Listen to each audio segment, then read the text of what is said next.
Ramamurthy, Group Managing Director, AMMB Holdings Berhad. On his right, we have Ms. Mandy Simpson, Chief Financial Officer, AMMB Holdings Berhad. And to his left, we have Mr. Ganesh Kumar Nadraja, Group General Manager, Investor Relations and Planning, AMMB Holdings Berhad. Now we would like to invite Mr. Ashok Ramamurthy, Group Managing Director, AMMB Holdings Berhad, to begin his presentation. Thank you. I'll try and be brief as usual and leave some questions after that. Some questions after that.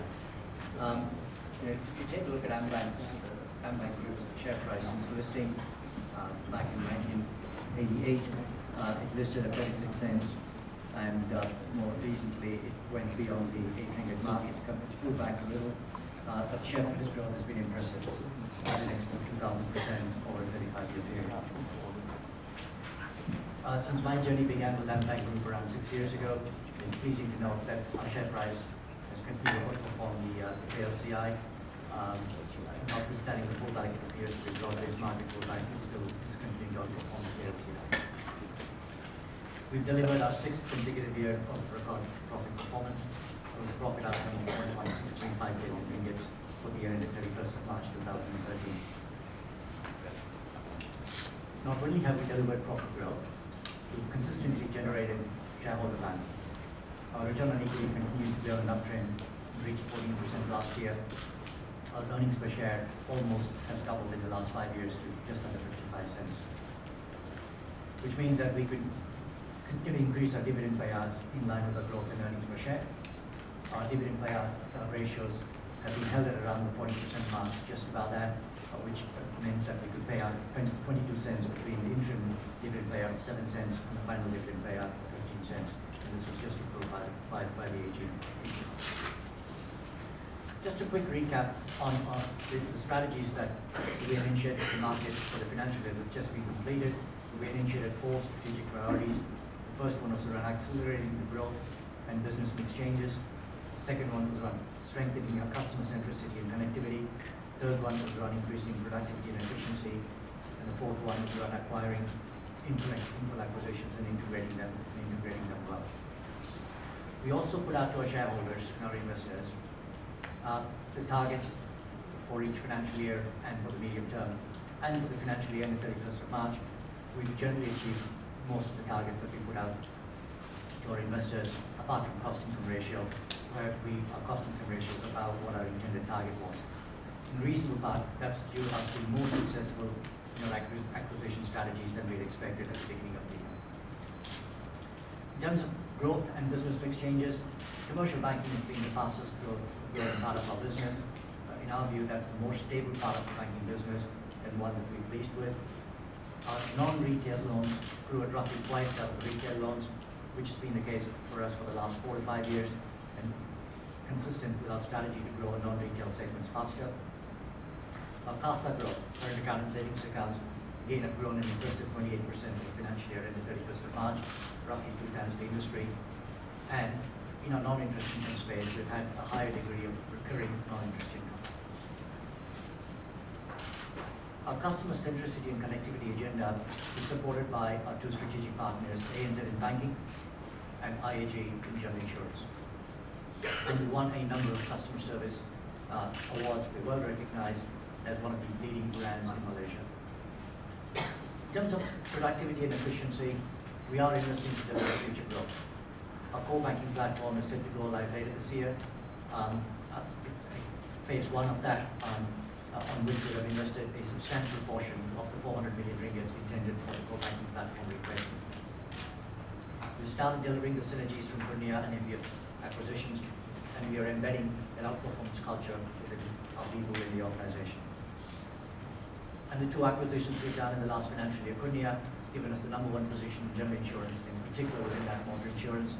And our MBF Cards acquisition has given us the top 3 position in the merchant acquisition space. We have very clear strategies to achieve our future aspirations from 2014 to 2016. The first is to integrate the acquisitions and deliver synergies. We've done 2 so far. The second is to simplify our business model and streamline processes on the back of the investments we're making today. The third is to accelerate organic growth with a particular focus on meeting more of our customer needs, flow business, which is typically trade and cash, small business, and emerging affluent customers. The fourth is to build scale in specialist businesses with partners in places where we do not have scale today. And the last one is to optimize capital and the holding company structures with a view to staying ahead and in keeping in line with the regulations coming our way. So what do we mean by these 5 things? The first one is with the acquisitions, we need to get the operational synergies on the cost side. That's our first priority. Our second priority is to leverage the customer base to deliver revenue growth over time. Our cost synergies typically would accrue to us within 18 months from the date of the acquisition, and that indeed is well underway at the moment. In terms of simplifying our business model and streamlining processes, it's about enhancing the customer experience and doing so more effectively and more efficiently via re-engineering our processes internally. Our Safety Invest program is designed for us to save cost in a manner that enables us to reinvest it for medium-term growth. In terms of accelerating organic growth, in retail banking, it's about building main bank relationships and supporting SMEs to continue to expand in Malaysia. And we know SMEs is a key strategic plan thrust under the Economic Transformation Program for Malaysia. In non-retail, it's about deepening our relationship with particular focus around trade, cash management, and markets business activities. In terms of strategic partnerships, we have 2 today. ANZ in banking, AGM insurance. As you're all aware, we are well underway in our search for a new partner for life insurance in Takaful. We hope to consummate that and complete that sometime during the course of this calendar year. As that progresses, we'll come back to you with more details. We do have global partners willing to partner with us, and given our experience of partnerships, we're very comfortable with what we've done with other partners and believe they can work with us to add value for both parties. In terms of capital position and holding company structures, we do know that we need to continue to manage capital well. The world is evolving with Basel III, new Magna Carta requirements, and so on and so forth. And we need to stay focused on managing to that, at the same time delivering the right outcome for our shareholders. Internally, we know we will continue to stay focused on risk-adjusted returns as opposed to just growing revenues or market share just for the sake of it. We've also put out our financial aspirations, which we did a few months ago when we completed the financial year results presentation to the analyst community and to the press. We hold on to these, notwithstanding what's happened as recent events in the market space. Profit growth this year of around 10 to 12%, with a return on equity ranging somewhere between 40 to 14.5, and a target dividend payout ratio of around the 40 to 50% mark, albeit at the low end, given potential acquisition opportunities that may come our way. And as we integrate the acquisition, we expect to see an acceleration in the profit growth over the next 2 years beyond this financial year. So some of the key takeaways that I presented to the shareholders were, first is we've got sound corporate governance led by the board. We've won numerous awards in corporate governance, in particular for the last 2 years. We've won consecutive awards around being well covered. We have well-diversified leadership skills and experience required to manage different cycles. We've been to 2 cycles in the last 5 to 6 years. It looks like we might be going through a third. In terms of strategic partnerships, we believe that's a key differentiator for us. And that will continue to ensure that we've got the right skills and IT coming in from our partners to position AmBank for future growth. And lastly, we are focused on executing those strategic agenda. We've demonstrated that time and again over the last few years. My management team and I are committed to doing that going forward. That's in a nutshell. I think we ended up with saying connecting, growing, outperforming, as being our mission statement. It's one that we launched last year. This year you'll see more of an externalization of that, starting sometime during the middle of September and going beyond that. On that note, I'll stop and hand it across to Ganesh to give you a better sense on some of the details of the financials. Morning, members of the media. I'm Ganesh from IR and Planning. Today I'm very pleased to present to you the key financial performance highlights of AmBank Group for financial year ended 31st March 2013 and highlights of our recently announced results of the first quarter financial year 2014, which we announced last Friday. Over the last 6 years, AmBank Group has consistently delivered returns with increasing profitability. In financial year 2013, Part B of profit after tax and non-controlling interest reached 1.6 billion, which translates to about 55 cents earnings per share, a 40% return on equity, and that's about 1.4% return on asset. Computed on an average basis since 2007, the group achieved Part B growth of 20% growth annually. This is equivalent to 13% earnings per share and an additional 3% return on equity. Of significance, the group's ROE has grown while the group strengthened its capital base. The group has also delivered growth in core areas of lending and customer deposits. During the financial year, net lending grew 9% to 83 billion ringgit, and the loans growth was fully funded by faster customer deposits, growth of 10% to 93 billion ringgit, of which 17 billion ringgit was in the form of CASA. Loans to deposit ratio was at our preferred level of 88.7%, and this will give us room to allow further loans expansion. Computed on an average basis over the last 6 years, we had a 9% banking growth per year, 13% customer deposits growth, and 21% increase in CASA. Our income base is also well diversified today. Profitability was driven by 32% increase in commercial banking, in retail, business, corporate, institutional banking, delivered double-digit profit growth. These divisions had sound lending and deposits growth, as well as expanded fee-based income. General insurance had 80% profit growth. Of the 168 million profit, 75 million, which is about approximately 45%, came from our recent acquisition of Kuala. Meanwhile, the other divisions also had good performance. Islamic banking had asset growth that was strong, and transaction banking CASA growth and trade utilization were higher. The group's gross loans grew 9% to 85 billion ringgit. The increase was supported by faster than industry growth in non-retail loans at about 13%. Meanwhile, retail loans rose 6% as the group continued to extend new loans to viable and profitable segments. Asset quality continued to improve as gross impaired loans fell from 1.83% to 1.98% since the implementation of FRS 139 way back in financial year 2010. Allowance coverage of impaired loans ratio rose to 129.3%, the highest on record and higher than our peer average of 99.7%. Liquidity remained healthy as the group built up funding from diversified sources to support our business growth. Loans to deposit ratio is our preferred level of 88.7%, remains within the group's optimum level for liquidity management. Our customer deposits rose 10% to 93 billion ringgit, supported by 28% CASA growth. CASA now compose 20% of our total customer deposits. Deposit growth came from leveraging our channels, alliances, and successful penetration of our cash management solutions to our customers. We have adopted Basel III requirements for our capital competition at the banking level entities. Capital adequacy level for AmBank, AMM Islamic and AMM Investment Bank have exceeded the minimum regulatory requirements. At an aggregated level, the group has continued to build capital reserves with CET1, which is Common Equity Tier 1, progressively to 9.3%. And our Tier 1 capital level is at a healthy 11%.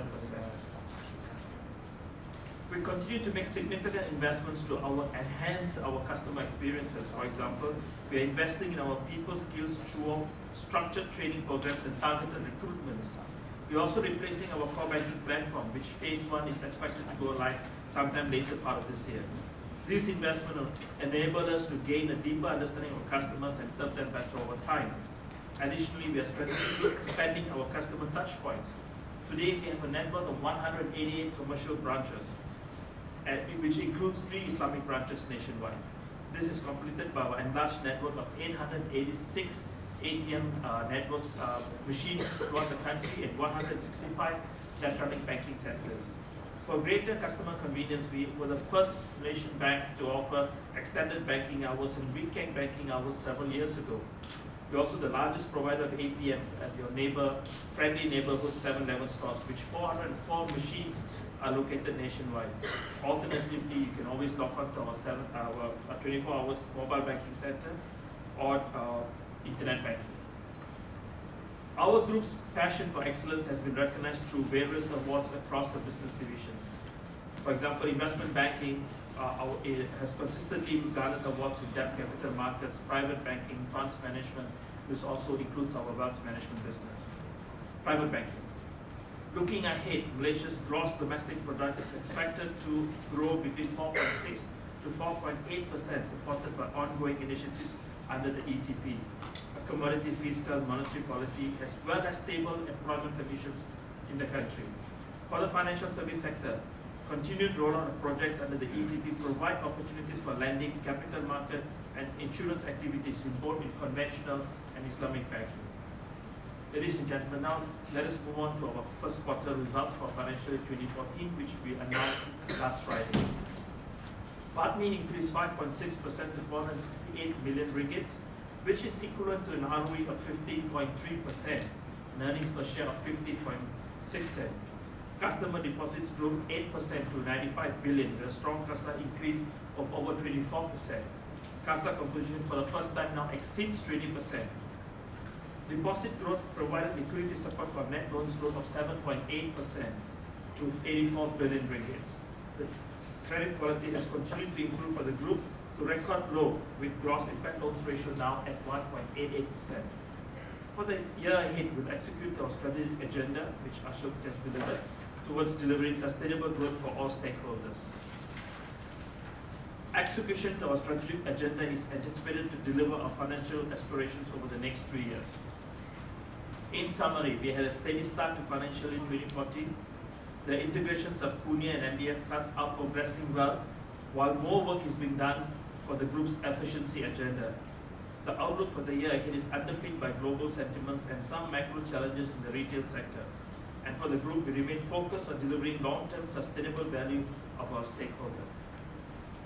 This brings me to the end of my presentation. Thank you. And the floor is now open for questions.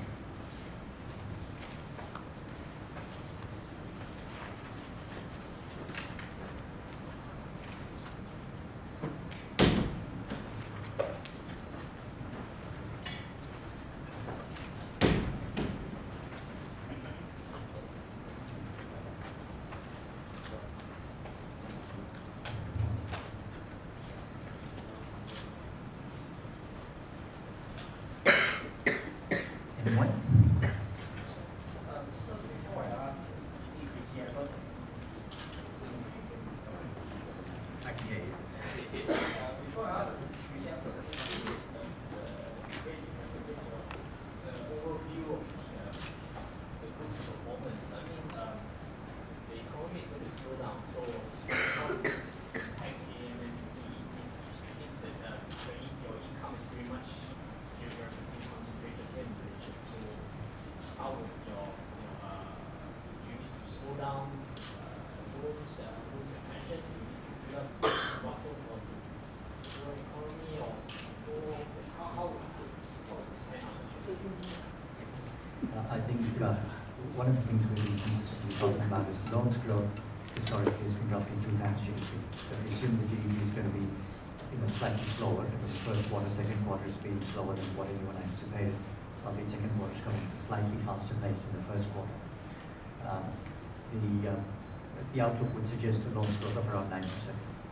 We've historically said we'd like to grow non-retail faster than retail. And that will continue to be our strategy going forward, given it's the retail sector that appears to be slightly overextended compared with the non-retail sector. Critical to that, of course, is the economic transformation program, which we hope we'll see more action on, more traction on, as the new cabinet settles down and the uncertainty gets removed as we go forward. So it's essential for the banking sector to play a role in the economic transformation program, and it's good for the economy in the way the economic transformation program is expected to play out over the medium term. So the fact that we're concentrated in Malaysia today is not a worrying factor. If anything, I think given the liquidity pools we've got and the fact that we've recently come out of the current account surplus that surprised the market at the upside, will suggest those liquidity pools will remain in Malaysia, at least for the short to medium term. As that liquidity pool probably gets more challenging 3-4 years out, we'll need to work out alternative strategies to deal with it. But in the meanwhile, it appears where Malaysia is still in a relatively good spot compared with countries like Indonesia or India. We've got the twin deficits staring at them. So your target for FY14 has taken into account of? Well, when we did that, we talked about a GDP growth of around 5%. Now we're talking about a GDP growth that's coming slightly lower than that. The emerging market outflows that we've seen in the recent past was not anticipated. So we took roughly a 20 million hit in the first quarter results in the markets business. And we haven't yet seen enough action on the capital market side in terms of debt issuances and new IPOs coming out. It's one that we hope will happen later in the financial year for us than the earlier part of the financial year. probably just to add to that, you will note we've had our two acquisitions, both Kurnia and MBF. So for us, they will be big contributors to our growth this year, both with having a full year of revenue and as we work to extract the synergies. So that will help offset some of the slow loans growth that we'll see. That's 9%, right, for the loan growth? Yeah, roughly 2 times. We said 4.6 to 4.8, it works out to be around 9.5-ish. Excuse me, could you share your plans for MBF and Kurnia, and how big you aspire them to grow and contribute to the Yeah, look, I mean, the first part of it is about getting the synergies out of the two acquisitions. So if you typically think about most acquisitions, your cost synergies are certain, your revenue synergies are more uncertain and are more longer term. So the way we built the business case out for the Kurnia acquisition is around getting the cost synergies within an 18-month period from the date of acquisition. Clearly, it's given us the number one position in terms of scale. Our approach is be focused in delivering the cost synergies within an 18-month period from the date of completion, which for us was September last year. We're roughly halfway into that journey, and in a run rate sense, we're roughly halfway there in terms of the cost synergies that we've been able to extract so far. On the MBF side, it's a combination of cost and revenue synergies. And again, we are roughly in line with what we expected to deliver on at this point in time. The acquisition was completed later in the last calendar year. There's more work required on MBF cards this year than in the recent past. We've just had some of the approvals from Bank come in the last few months that enabled us to do the vesting. We've got the core banking platform that we need to implement first, bed it down before we can really integrate some of the systems activities on the card side back into the core banking platform, which will happen next year. But generally speaking, both acquisitions are on track to deliver the synergies we talked about when we did the acquisition some time ago. So which the Kurnia was originally 50 million, which would now increase to 60 million in cost synergies, and the MBF cards is made up of both revenue and cost, which is just under 43 million. But do you expect a specific portion of profit to come from these two businesses? Yeah, clearly an increasing portion. So what we said is, generally speaking, if you think about retail, non-retail insurance, insurance roughly contributed around, in the first quarter results, around 12 to 13% of the overall group's numbers. We believe once we get the life company partnership completed as well, over time we would like to see that push towards initially the 15% mark, but over time towards the 20% mark. And outside of the insurance businesses, we've talked about broadly being balanced between retail and non-retail. So 15 to 20%, I assume that the intention to say is to be completed by end of this year, right? So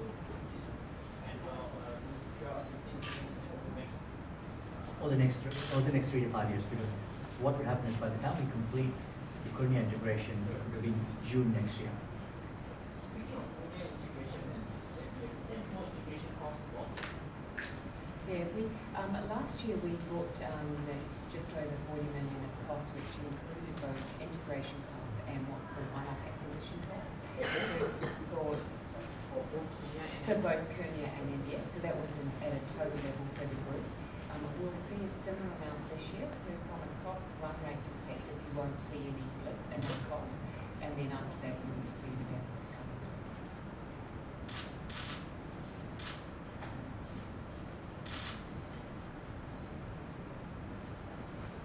So on that life insurance, say you're going to be completed by end of this calendar year. So can I just get you on record? What's the next step actually? When's the second round supposed to start? We've just applied to Bank to take a few parties to round two. We hope to get their approval within the next week or two. Then we will have a series of what I call as management presentations, where we will present our opportunities and strategies to them, and they'll present their abilities to contribute to the future growth of the partnerships. And that'll end, we hope, sometime towards the end of September, middle of October, which will give us the ability to shortlist one party that we'd like to go forward with, and then seek Bank approval after that.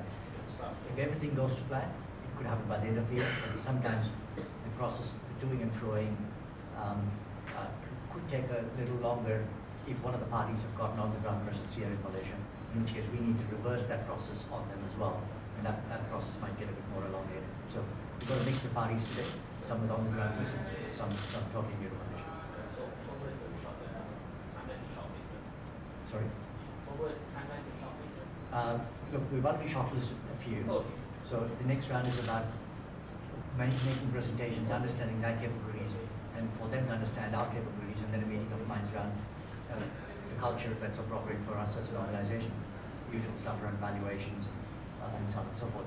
And once we've concluded that, sometime during the month of October, we should be able to take a recommendation back to our board, is what our hope is. Oh, okay. But if it requires a bit of reverse due diligence to happen, then that process might take longer. But it's a kind of partnership or acquisition? It's a partnership. So minority stake? Well, we've said majority stakes are available in the first announcements that we made. It's totally a function of how who the parties are and how the partnership discussions go. Would you say like we shop 30% or 49% or? We've said majority. So we said we would under certain circumstances be happy to give a majority.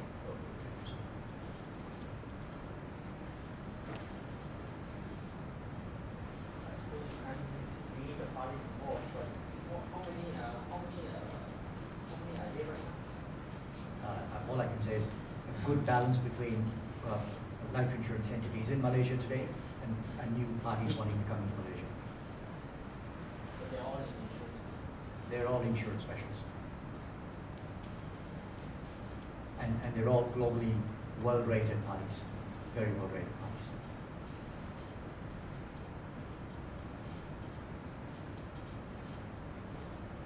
What is the specific entity that is going to be in the partnership? So we've got two entities that deal with policy insurance in the life insurance space. One is the traditional conventional life insurance, the other is Tata. So it's those two entities that we will enter into a partnership arrangement with potential partners. What happened to one? Well, I mean, it's still, discussions are still underway. Okay. We are pretty much in the vendors' hands in terms of timelines and requirements. So we are responding to their request for information. We're still doing. So it's not call off or something. It's not been called off. So we know what is it that we would like to do the transaction in terms of conditions on.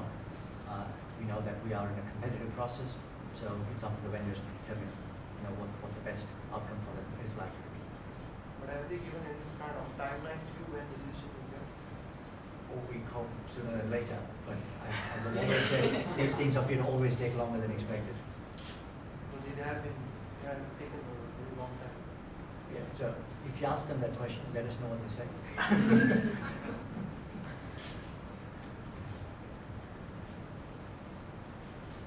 Just one last question on my part. So the interest margin in the first quarter and what was it in the FY 14?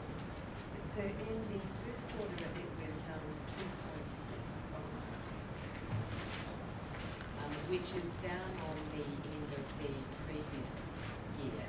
One of the things we have a look at our margins, so we're 2.68 at the end of 2013, 2.65 at the end of the first quarter. That does include 2 basis points for our tax-exempt bonds, and there was also 2 basis point impact last year, so in total overall 4. So that means we take a hit on the interest expense line, but we receive the benefit on the tax side. So we are still seeing some margin contraction, which is a combination of the competition we're seeing in the market, along with as you continue to have old book roll off being replaced by new book at lower. Pressure on margin is over Yes, I'd expect so. So we've got the market for somewhere up to 10 basis points, and we're tracking in line with that. I mean, it's predominantly to date been on the retail side, but as competition increases for the ETP transactions, depending on how quickly and the volume of those rolling out, the like supply and demand, so therefore that may start to creep into the business side as well.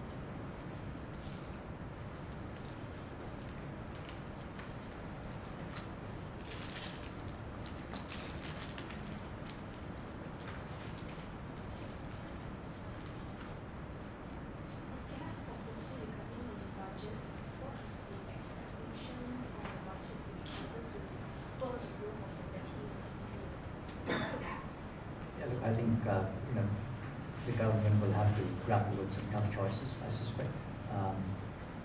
They've got, we all know that the budgetary deficit is one that they need to tackle.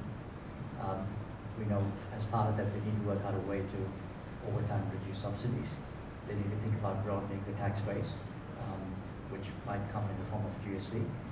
And typically governments will need to tackle that in a way that enables them to comfort the rating agencies that they've got under control. I think the fact that the current account, that Malaysia has delivered a current account surplus gives them a little more headroom to work the angles on this one. But you've clearly seen one of the rating agencies have put a negative watch on Malaysia. It's one that Malaysia, in my view, the government needs to tackle. So I don't want to give you a specific set of outcomes that I would expect from the budget, because that would be that would not be appropriate.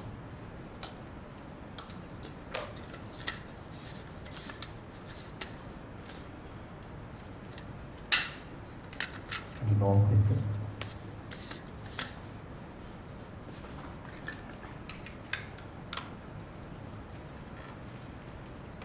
Okay, with that final answer, we have come to the end of today's press conference. We'd like to thank the senior management of AmBank Group, as well as members from the media, for attending today's press conference. We have lunch prepared outside, so please help yourself. Thank you.